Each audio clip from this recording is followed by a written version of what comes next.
Welcome to the B-side for February 2018. In this video, I'm going to tell you about the albums I heard that came out this month that I liked or didn't like, and show you the records that I got in. You know the drill. Stick around.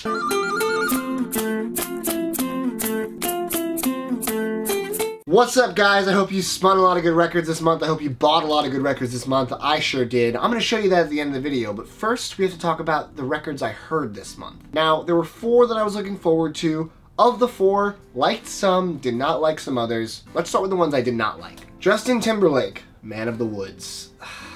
What is there to say about this album? I was gonna say it's fake. I love Justin Timberlake. I think he's incredibly talented. I said this in the last video. I have all of his albums on vinyl except for 2020 Part 2 because it felt like B-sides to Part 1 that weren't quite as good. I don't count that as one of his main albums. I think that was kind of just a compilation of extra tracks. I think this was his first serious miss. It wasn't bad, it wasn't good. Overall, there was nothing that grabbed me in a way that made me want to re-listen to it, and it felt very phoned in. It felt like it was catering to the pop stylings of today and not really forging his own path like he's done with all of his previous albums. I don't think it's gonna grow on me. I think if I want to hear JT, he has so much material before that I would rather listen to than this. There's nothing on Man of the Woods that would compel me to listen over, let's say, something on Justified, Future Sex Love Sounds, or 2020 Experience. So this was a miss for me. JT, I hope that this isn't the end of your career. I hope that you have a comeback album that wins me over, but you know, if not, it was still a good run. You're still one of the best pop musicians of all time. I just wish that Man of the Woods lived up to my expectations. Rich Chigga, who is no longer called Rich Chigga, he's now called Rich Brian, I just found out. He has an album out called Amen. I think he's very talented. I think his flow for his age and his, you know, newness to the genre is pretty incredible. It's very nice to listen to, and he's talented. But this album did not do it for me. I liked his singles, and I think hearing the singles definitely is the way to ingest his music. As a full album, it definitely got a little old. I don't think that he had it in him to put out a full-length album yet. I think some of the tracks on there were good, but overall, the whole album didn't win me over. Let's hope the second album is better, but overall, thumbs down. And then for an album that was good, not great, this is a band I love, and I love pretty much all their albums up to this point, the first 3 in particular. Franz Ferdinand, Always Ascending. This is an album that is a good pop album. There's nothing wrong with it, but it was forgettable. I would say it's better than the way I talked about, let's say, Tune Yards last month, where I was like, it's kind of a boring, there's nothing that captures me. I would listen to this again in the hopes that it grows on me. Every song is good.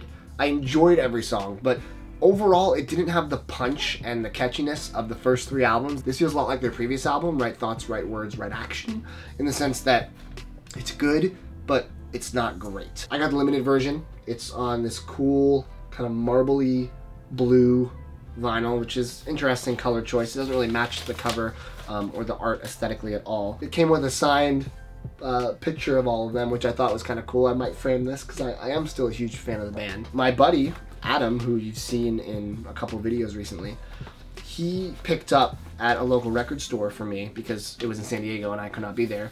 They also had a signed Franz Ferdinand print. So I'm up to my neck in signed Franz Ferdinand stuff, but that's not a bad thing. And I want to give this album a couple more listens. I only heard it once through and I liked it, but like I said, I don't think it's their best work. I think that to capture the energy of the first 3 albums, they have to kind of change their songwriting style a little bit, or maybe they just kind of have exhausted their abilities. Like, not every band could be good for 5-6 albums. Let's talk about The Killer's new album, for example, but I'm digressing. As for the album I love this month, Rhye's Blood.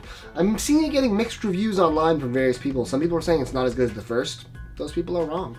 This album is really, really good R&B with great orchestral elements to it.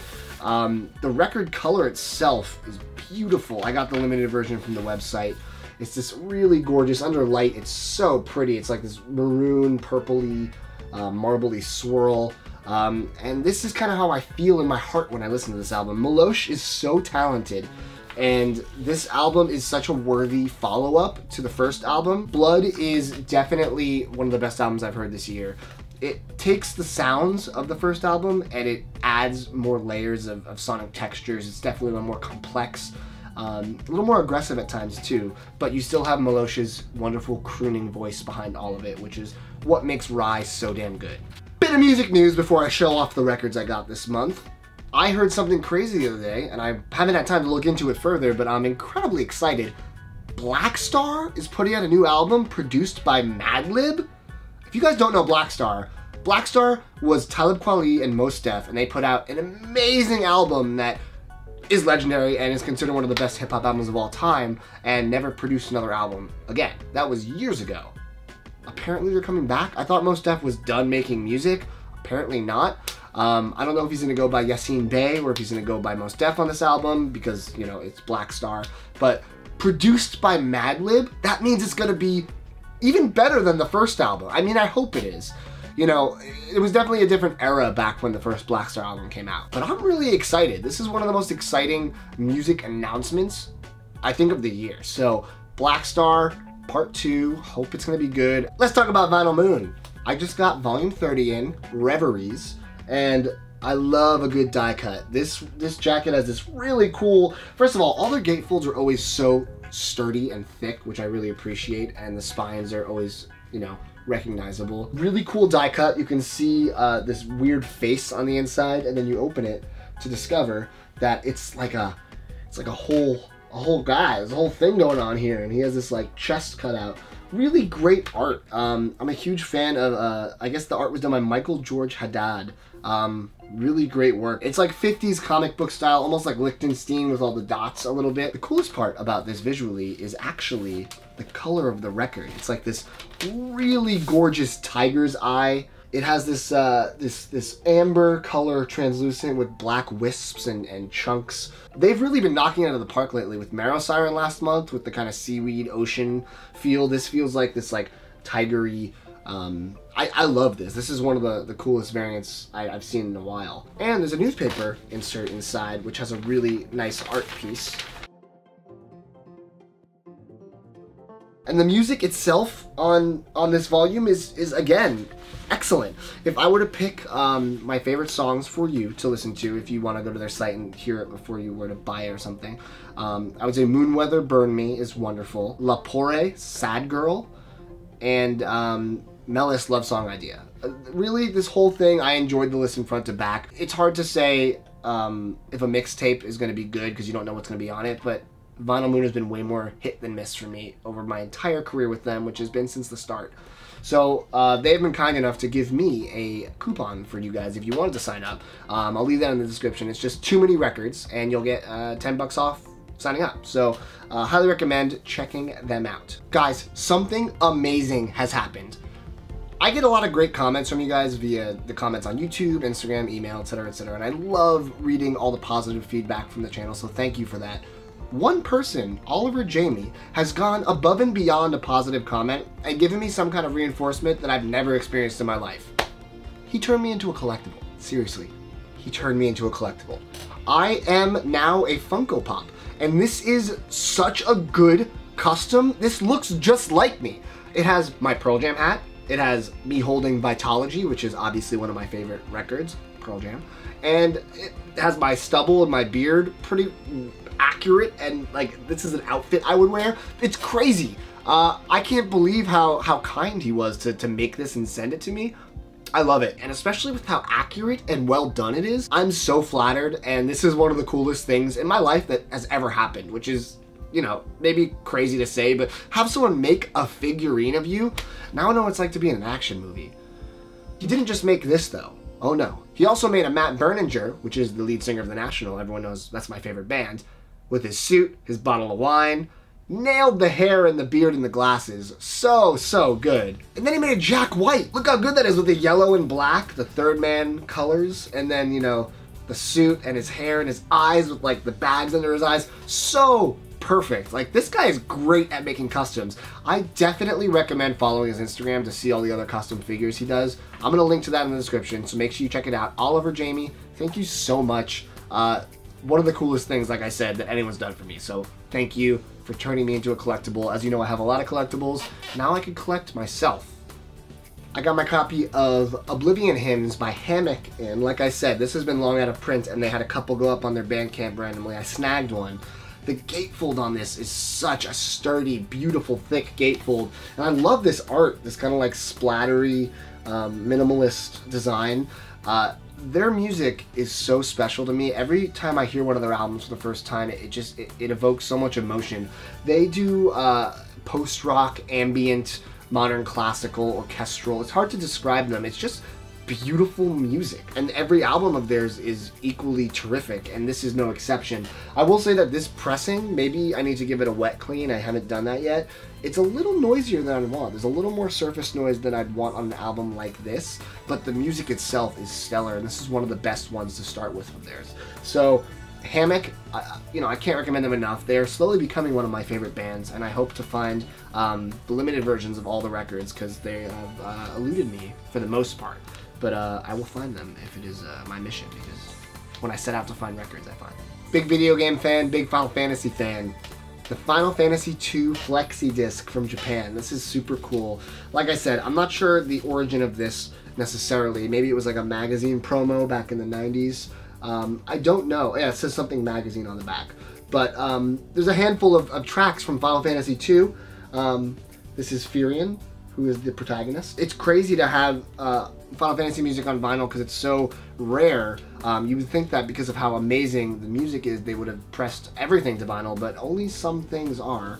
And here is the Flexi disc. It's super cool because it looks like a 7-inch record. It is not. It is a Flexi disc, so it is very thin. Doesn't sound terrific, but it's video game music, so it doesn't need to have high fidelity. It's really just a cool novelty to own. Pretty excited to have it. I'm working towards more Final Fantasy stuff on vinyl, and this is definitely one of the harder pieces to find. Guys, I'm late to the party on this one, but I am so impressed by Tash Sultana. Her Notion EP, which is this, is so good. The first 4 songs are original songs, and the second side is this song called Big Smoke, and it's 2 parts and it's live. She does some jamming, she does some covers, she jokes around with the audience, and she just sounds like she's super fun live.